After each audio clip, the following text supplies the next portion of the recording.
everyone. For those who've just joined again, good morning. Thanks ever so much for joining the session.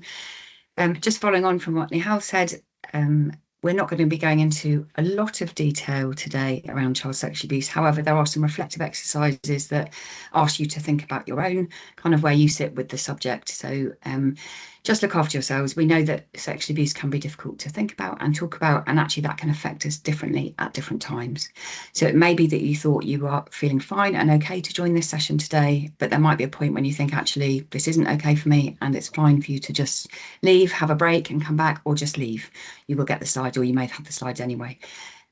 So please don't worry about that. Just be aware of the kind of feelings and experiences of everyone else on the call. We know that sexual abuse has impacted a lot of people. So there will be people on the call who've either experienced it themselves or who have a friend, family member, someone in their world who's experienced it too. So just be aware kind of when we're asking questions or having some discussion, just think about that. Be kind to yourself. So what I mean by that is that sometimes when we learn things about child sexual abuse, we can get a bit caught up in thinking about the children where we missed it, for example, or the things that we did that now we know differently, we wouldn't have done it the same. And that can mean that you sort of then disassociate from the rest of the session because you're worrying about that. So it's important to kind of think this is about learning and moving forward. And respect each other's learning journey. With sexual abuse, we can get very walking on eggshells, and that's not helpful. So there will be people on the call who know lots, some people who don't know much at all. So yeah, just if you're thinking about asking a question and you think it's a stupid one, it won't be. Someone else is bound to be thinking about it too. Okay, so this is the agenda for today. Just to say, and this is the first time I've done this session with anyone, so you're guinea pigs a bit, so your feedback will be really helpful. I'm very much hoping that it's not going to be too rushed and will be, I was just saying to Nihal before, like there are some slides where I think we could spend a whole hour talking about that slide, which we can't do because we have 1 hour. But hopefully I will also be giving you links to different things that you can kind of go and do further reading on if you'd like to. Very briefly on the Centre of Expertise. So we were set up in 2017. We are a team made up of people in backgrounds, practice, policy and research. And the idea is we're kind of working together to try and improve the professional response to child sexual abuse.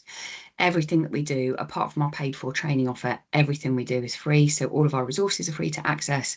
So please do kind of have a look at the website and have a bit of a play and use it. I will introduce you at the end to a kind of very quickly to some of the resources we've got. But if you haven't heard of us, please have a look. So essentially what we're going to do, and this is kind of some of the new stuff that I don't often do, is we're going to think a bit about the social and political discourses that have been in existence essentially since the 1940s till now, and how that might impact on our current thinking around sexual abuse, get some kind of knowledge and dispel some myths, which is important in our role as practice educators or supervisors, and understand kind of some of the individual and system barriers that we face in relation to this topic, and hopefully gain some insight then into some resources that will help you in your roles in supervision or practice education. So the Child Safeguarding Practice Review Panel, which I will talk a little bit more about in a bit, published a report that we led at the Centre of Expertise called I Wanted Them All to Notice. That was published in November 24.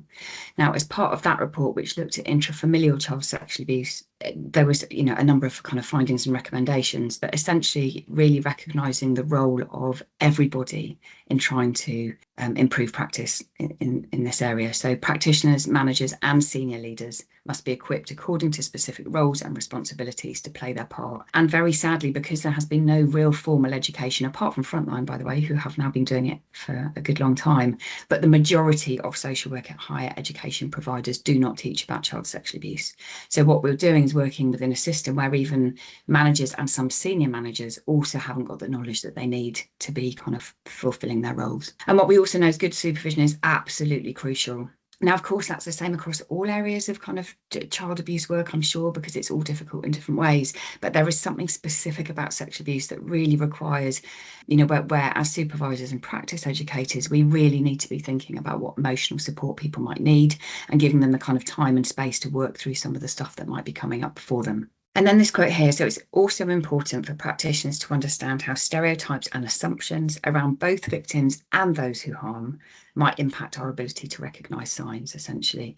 And what that means is your roles in kind of challenging myths and stereotypes, helping people see where their thinking might have come from in relation to both victims and those who harm is really important because, again, it's a difficult area of practice. So just to set the context. So some of you may have heard this story before if you've been to my sessions, but for those of you who haven't, so some years ago, I was undertaking a file audit on neglect in the local authority that I worked in, and I read through the case files of Simon. So Simon was a child who'd been removed from his family of origin on the basis of years and years of neglect, and he was placed in foster care with his younger brother. Now, the case chronology showed zillions of examples of professionals being concerned about child sexual abuse. So there was lots of instances of sexualized behavior, inappropriate people coming in and out of the home, indicators of emotional distress, self-harm, all those kind of things, poor boundaries within the house, lots and lots of concerns. And with each time there was concerns, it was quite clear that the professionals were concerned about child sexual abuse. But each of the incidences were concluded with a kind of note in the file that said, there's nothing really that we can do here because the boys haven't said anything. Now, roll forward some years later and Simon asked for access to his files. And during that meeting, he confirms years and years of sexual abuse at the hand of not more than one just family member. And the worker said to him, well, why didn't you tell anybody? And Simon very simply just said, and why did nobody ask me? Now, this is the fundamental problem that we have with child sexual abuse and our practice around child sexual abuse, is this absolute reliance on children who are, have been groomed and abused, requiring them to tell us before we can actually take any action.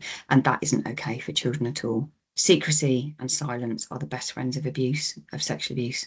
And if we don't kind of learn and become confident in asking and talking directly to children, then we are kind of colluding with the people who are causing the harm, because they absolutely depend on us not talking about this stuff. So one of the key kind of things from this and every other session I do really is around making sure that we start naming it and talking about it. That includes with the people that we're supervising, okay, because we are all in this together essentially. So generally as professionals, we're held back by fear. When we think about child sexual abuse, it can feel very frightening. It can feel very complex, highly emotional. And there are so many kind of things that we are frightened about within that, about saying the wrong thing, about upsetting somebody, about not having the expertise, about, all these kind of things. We're worried about talking about it, and we'll think much more about that. And also we have this real sort of lack of knowledge because, as I touched on before, we've had years and years and years of no formal education in relation to child sexual abuse. And what we really need to do, and what your role is so important in doing, is moving to having some hope and courage, talking about this stuff and really growing some knowledge. And that's what we want for the whole workforce and for all of the social workers, that you will have a kind of role to play in bringing them through their career. So just in terms of kind of facts and figures, so what do we currently know about what's happening in terms of child sexual abuse? So this is the newest data. In fact, some new data might have just been released, but from what we can see, it's not a lot of difference, which is disappointing. It's estimated there's around 500,000 children, young people each year in England and Wales who experience child sexual abuse. But when we look at the number of those kind of children cases that come to the attention of police or social care, those numbers really drop. 500,000 children being sexually abused. 23-24, there were 101,000 offences reported to police around child sexual abuse. So that's a significant decline from the 500,000 children that we know are experiencing, and that's offences, not children as well. In terms of children assessed at being at risk of sexual abuse by children's social care, that has drops again to 45,000. That's the lowest level it's been in 8 or 9 years. Okay. Now, percentage in terms of proportionally, other areas are going up, but in terms of child sexual abuse, lowest level in 8 years. The number of children who are referred to SARC, so sexual assault referral centres, that's 10,500. So again, a big drop. And the number of children on child protection plans is at its lowest level ever since records began. Now it says 2,200 here because it's been rounded up. It's actually 2,160 children placed on a child protection plan. Now, it's a crude measure and not all children need that highest level of input, but essentially when all the kind of other areas have gone up and up and up, sexual abuse has declined by nearly 2/3, and with plans, lowest level ever. So it's something that we really need to think about in terms of what is happening with identification and response in child sexual abuse. The National Panel Report 2024 was not the first report to identify the same issues that have been identified forever, really. So we had the Children's Commissioner report in 2015, the Joint Targeted Area Inspection in 2020, the Independent Inquiry into Child Sexual Abuse that lasted for 7 years, and now this report, and they are all finding the same things. So we haven't been given the knowledge And skills to confidently identify, we find this area of practice very difficult. We rely way too heavily on children to verbally disclose. I mean, this has been said for years, and yet it is still a kind of culture in practice, isn't it, not to talk to children. And finally, this over-reliance on the criminal justice system as a way of assessing whether abuse has occurred or not. While it was brilliant to do our report, it did just find the same findings again. And actually what we need to do is move beyond findings, essentially.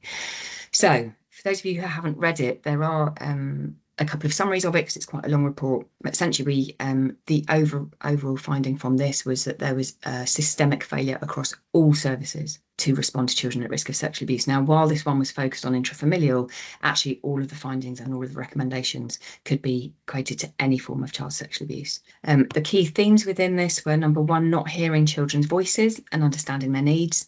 So while research generally tells us that most children don't verbally tell, in this report, 3/4 of the children had told, some of them had told repeatedly. There were also children who hadn't told within this, and one of them gave us the title of the report, actually. So she said something along the lines of, I wanted them all to notice and ask me what was going on. What we saw is retractions were taken more seriously than original reports. So as soon as the child retracted, we all said, okay, that didn't happen.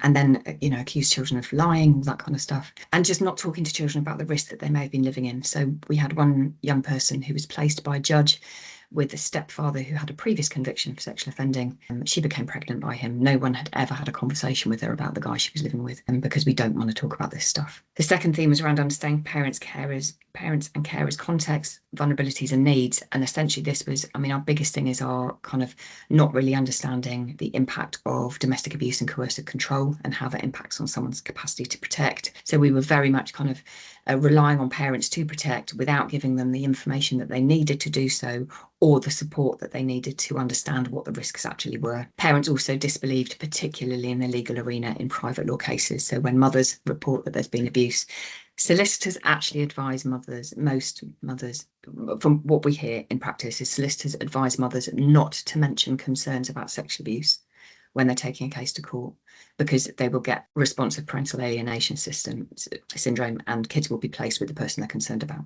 So that's the advice actually given legally. So we, more of an issue there. Third recommendation around signs and indicators, which Emily, I think, had already brought up. So really seeing that across different professionals, people really don't understand what the signs and indicators are of sexual abuse, particularly concerning with disabled children who are much more vulnerable. And yet what happens is we often put the signs and indicators down to a diagnosed condition, but also the signs and indicators of the people around the child. So not seeing indicators of grooming behaviour, not even kind of, when we're doing sexual abuse investigations, not even thinking more broadly than the signs in this child, but what are the signs, and the people that might be harming. That fed into really poor quality risk assessments.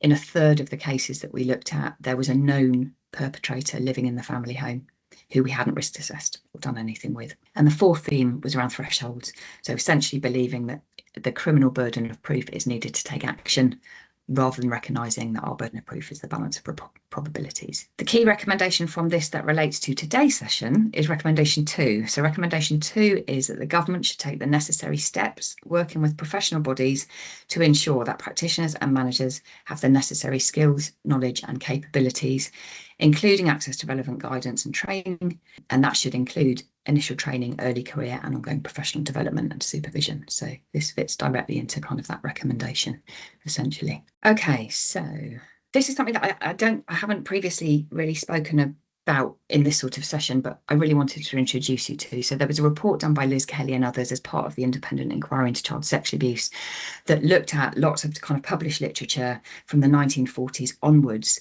and lots of different serious case reviews around the discourses of child sexual abuse. And I think it's really interesting stuff. Hopefully you will also find it interesting to kind of think about the discourses and how that has impacted on our practice. So they divide it into kind of 5 actually, but the 3 that we're going to focus on are the ones that are kind of negative. So discourses of deflection, denial and disbelief. So deflection being the kind of the discourses that serve either to deflect responsibility for what's happened or to deflect from individuals or from institutions. And we know that we've seen that massively with institutional child sexual abuse. So kind of the discourses that minimise actions, blame others, deflect responsibility generally, so making it the child's fault, not the adult's fault, that kind of stuff. Discourses of denial, where kind of these serve to deny either the harm that is caused by child sexual abuse or the extent of the abuse. And then disbelief, where the discourse essentially is we just don't believe these children, we don't believe it happens type discourses. Counteracting those, there were positive discourses around power, so the feminist movement in particular, the idea of children's rights and listening to children, and discourses of belief, so the recognition that actually children rarely make false allegations and we should be believing. Now, probably you won't be able to see this very well on your screen, but I'm just going to talk through some of the things that I think are most interesting when you look historically at what's happened. So between the 1940s and 60s, in terms of deflection, so it was very much seen that sexual abuse was rare and unusual. Actually, that fed into the later Cleveland thing as well. But this idea that it rarely happens, it's highly unlikely for it to happen. If it was to happen, it was happening in lower socioeconomic groups. It was people who were weak, unable to control their own desires, that kind of thinking. The kind of crossover with denial, so the idea of the seductive child, that children had a sort of innate sexuality and might therefore seek out sexual activities. And therefore, could the person harming them be considered responsible, really? This idea between those years as well that child sexual abuse wasn't that harmful, that sex between adults and children didn't really lead to long-lasting harm, and the idea that intervention was worse. So it would be worse to go in and remove a child from their family network than leave them there with the sexual abuse that probably isn't that harmful anyway. Many of the judges at that time were talking about, well, of course, the father sexually abused, was having, well, not even sexually abusing, of course, the father was having sexual relationships with his 11-year-old daughter because mother had died. And where else is he going to get his needs met in that sense? So that kind of idea. The harm done to children was also seen as kind of lessened if it took place in a family environment. So if it was to happen outside of the home, that was really bad. But if it was in a loving family, then that was fine.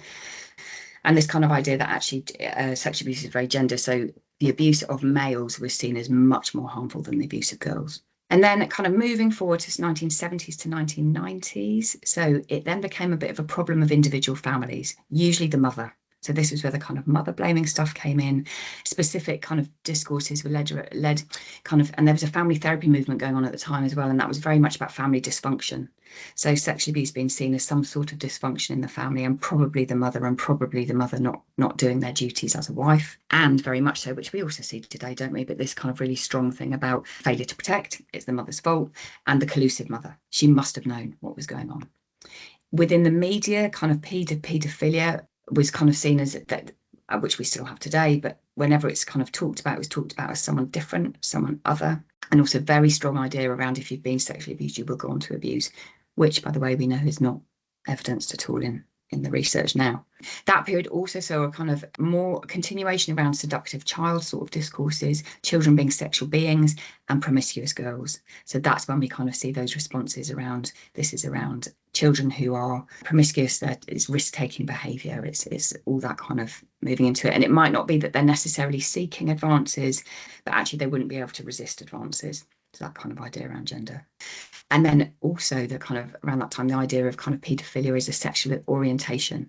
So that gained a lot of traction at that time. There are still people who argue that this is the case. So, you know, there are different theories on these things, but particularly in the earlier decades, so in the 70s and 80s, there was a setup of the paedophile information exchange that many key members of our society were part of, MPs and all sorts of people, where they were very much kind of arguing that it's a sexual attraction. That is where, of course, it then became, it's a sexual attraction like homosexuality.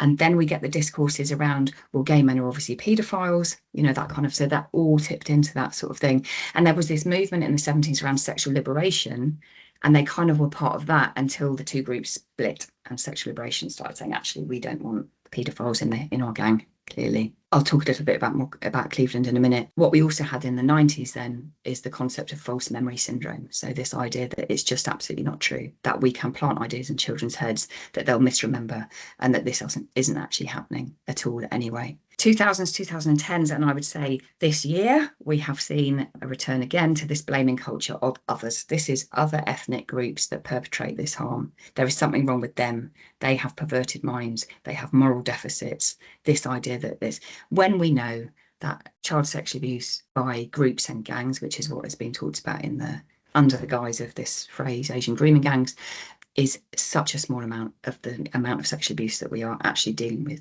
But that's where our focus kind of is. The other thing that happened is this idea about non-recent abuse not being serious. So the institutional stuff that goes back Catholic Church for decades. We know some of that was as recent, the institutional stuff as recent as 5 years ago. And yet when we talk about those institutional things, it was a different time. That's what we did back then. So institutions very much kind of talking about these are victims who are gold diggers. It's the institutions that are the victims.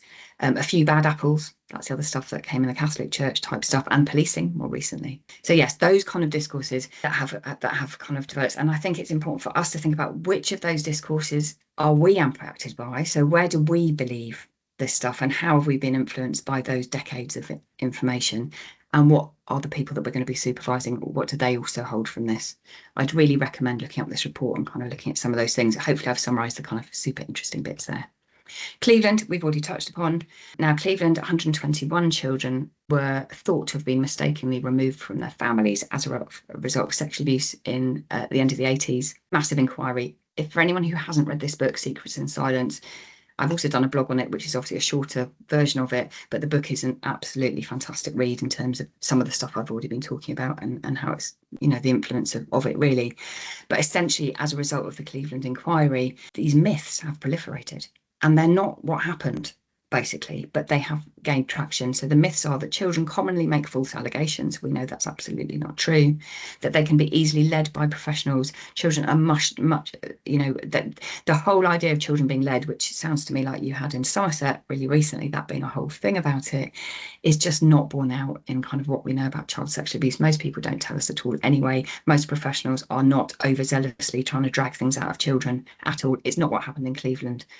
And yet all of our practice has been kind of influenced by that. The other thing in Cleveland that they talked about was sexual abuse being kind of rare by a family member, when we know it is actually the most common type of sexual abuse. So a massive influence on policing, health, social work, and the family courts, which is disappointing. So to dispel the myths, it is not rare. At least conservative estimate 1 in 10 children experience it. And when you ask adults about their experience of children, it's about as similar across all forms of abuse. So sexual abuse is about the same, despite what we see in the data. We absolutely cannot tell by looking at all.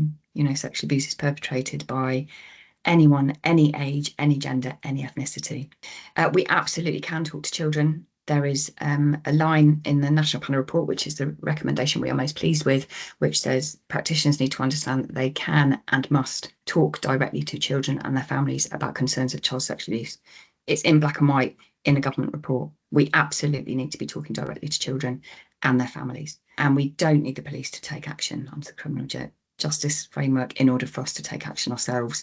And again, that's another recommendation in the report around how much we must be acting, even if the police take no further action. And finally, false allegations are rare. Children are much more likely to tell us something, to not tell us something, than tell us something that isn't true. So what is our kind of role in doing this? How do we manage the impact? What do we need to think about for ourselves and for the people that we are supervising? Now, the importance of the reflective spaces that you're going to offer the social workers is absolutely key. Their role in protecting and supporting children is absolutely key. We know it's difficult, it can feel difficult, and they're going to worry. So all the things that you've outlined when we had our discussion, and the reflective spaces are hopefully the place to kind of counteract some of that. So just for a minute, I would suggest just have a bit of think about what is it that you need. So what do you need to think about or do in order to safely and effectively hold a reflective space for the practitioners that you supervise? So within that, and this is what I touched on at the beginning, do you have personal experiences or someone that you know that might affect your response to some situations or might make you more or less able to talk to the people you're working with? And then secondly, what might you therefore need to support you in practice? One of the things to bear in mind when we're working with people working with sexual abuse is that actually kind of working with families where there are sexual abuse can have a lot of impacts. Now, a lot of these impacts can come from just working with any form of harm, of course, but in relation to sexual abuse, people can be affected by kind of feeling overprotective to children in their own life, for example. It can impact on sleep, their feelings, finding it difficult to empathise because of, compassion fatigue and all that kind of stuff. The other thing that can come out, which is different, I think, to other forms of abuse, is experiencing intrusive images or memories of children related to what they may have read or been told about. Now, because sexual abuse is so sort of intimate, and because most of us have kind of, may or may not choose to, but most of us probably have some sort of sexual activity in our lives, what that can mean is images can pop into people's heads at the most inopportune times. What happens is they then don't talk about that. And then they think that their brains have been harmed as a result of what they've experienced, or they've somehow become really harmed by it. So one of the most effective things I've ever done when I've been working with social workers who are working with these cases is name this. So you may well have had intrusive thoughts at inappropriate moments. You do know that is totally normal. Absolutely normal. And it is not an indication that you have been harmed by what's happened to you. And the relief that you see on social workers' heads when they think like that, okay, then, because nobody names it. Again, we get into the not naming of the difficult stuff. And that's one of the things to just bear in mind.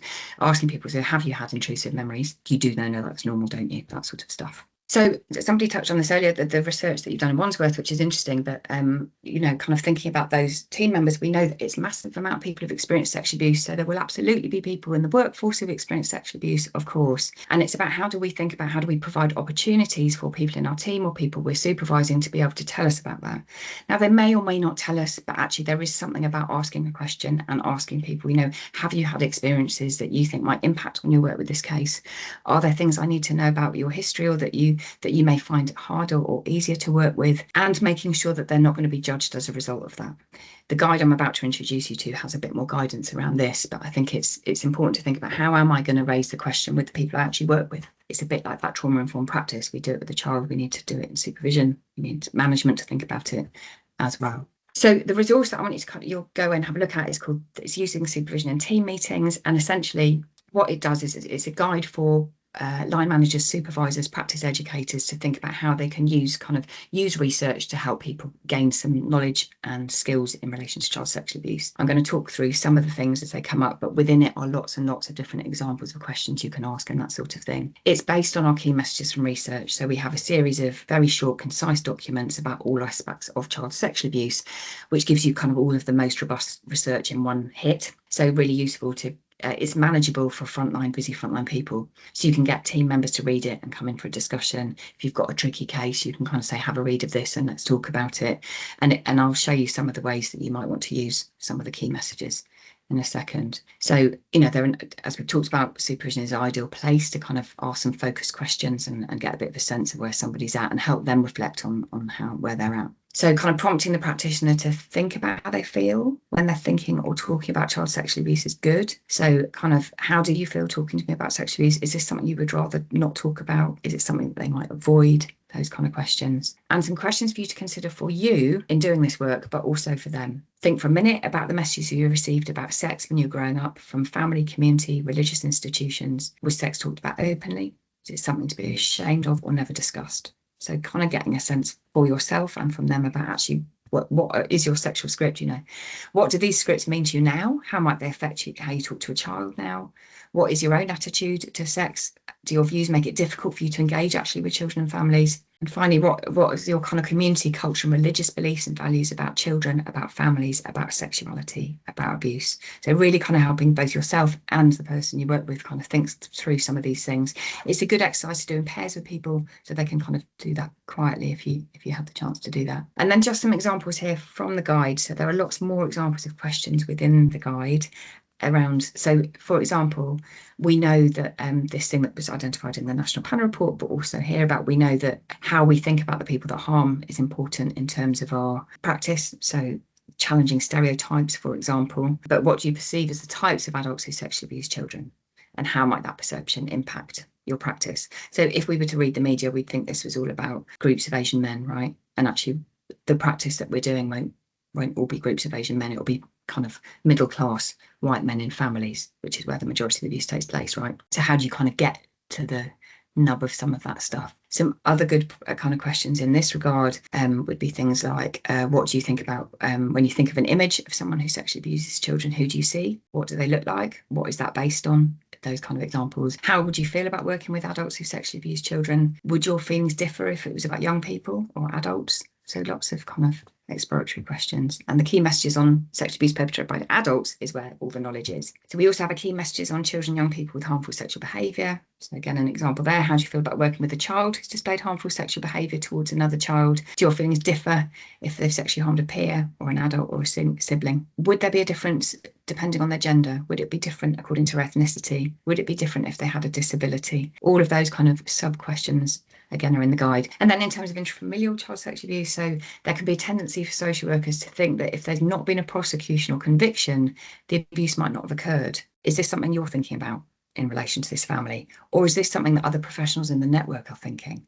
Because once those police take no further action, schools who might have referred the case like that, well, did it happen or didn't it? Did this child make it up? You know, all that kind of stuff. So kind of helping them think through some of those questions and being able to correct some of the thinking around thresholds and learning something about intrafamilial, which is in this key messages. And then in terms of impacts, so a question you might ask, so how do you think sexually abused children might be affected at the time and as adults? And that's also helpful for when they're working with parents. So helping them think about, do you need to ask these parents about their history of sexual abuse? How might the parenting be impacted? How might the fact they're pregnant have impacted? Okay, so that kind of some of the questions. The supervision guide, again, it's free, so just go in and you'll see very easily the kind of additional questions that I was throwing in there that you might want to explore. What the National Panel Report has found, and from what we know from all the other reports, is these are the areas that social workers most need input on. So signs and indicators, how to talk to children, understanding the impact, supporting families, managing risk, and the legal thresholds. So when you're planning kind of what to do with the social workers you're working with, or you're kind of in charge of training in your area or anything like that, these are the kind of key areas that we need social workers to know about to improve practice. Now, in terms of resources, so the one I was referenced earlier was the signs and indicators template, this first one here. For those of you who don't know, this is a resource that helps you build a picture of concerns. So essentially, it takes you through the signs and indicators in children, the people around the child, and the vulnerabilities in the child's environment, enabling you to build a picture of concerns and then work out what you're going to do next with it. Often that is going to involve talking to children. So the Communicating with Children resource in the middle here, just being updated to give better advice around non-verbal children and very young children. This was agreed by a committee of experts across the field. So the person who wrote the Achieving Best Evidence guidance, victims and survivors, top psychiatrists giving evidence. So it's all of those people who have agreed that this is the advice about how we can talk to children when we're worried about them, when they tell us something, when images have been found, when all sorts of things. So some very basic advice in there. And then the third guide there is around supporting parents and carers. It's jam-packed full of resources and ideas about how you can support parents when a child's been sexually abused. And then these are some additional ones for you to kind of have a look at. So when a child's harmful sexual behaviour at schools, so that's around safety planning and education. If you've got a case of sibling sexually abusive behaviour, step-by-step guide about what to do. And if a parent has been arrested for indecent images, again, a step-by-step guide of how you can respond. Those are our key practice resources. We also have a free e-learning. So if you're supervising people, I thought it might be helpful to include this, because if you're supervising people or they've just graduated, it's a 90-minute free e-learning that you can just put them on and that links to all of those resources as well. If anything's come up from anyone today, we have a find a support service. You can put in your postcode and find support. So it's also helpful for people you're working with or social workers you're working with, or you can just flash the QR code now and you'll find local and national support services. And finally, if you're worried about your own thoughts or behaviours around sexual abuse or somebody else, then the Stop It Now helpline is the place to go. So just to summarise, we need to move from silence, fear and ignorance to communication, hope and knowledge, and you are instrumental in making that happen. And Sarah Nelson's quote, remember there are far more people who want to protect children than who want to abuse them. And we should use and be heartened by the great potential and collective strength. We can all do this together, but we do need to do it together.